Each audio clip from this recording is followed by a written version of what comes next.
আল্লাহ তাআলার কোন কোন নেয়ামতকে অস্বীকার করব, কোনোটারই সুযোগ নাই।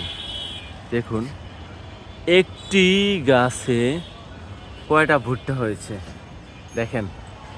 একটা মাত্র ভুট্টা গাছ, কতগুলো ভুট্টা হয়েছে দেখেন, আমি গুনে গুনে দেখাই।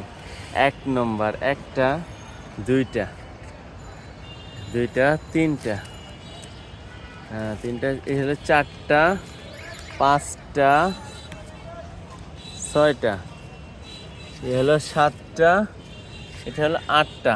দেখেন মাটির সাথে, একবারে মাটির সাথে একটা ভুট্টা হয়েছে, মানে কি বলবো, একবারে শিকড় মাটি, সেখানে একটা ভুট্টা। এক, দুই, তিন, চার, পাঁচ, ছয়, সাত, আট। একটা গাছে আটটা ভুট্টা হয়েছে।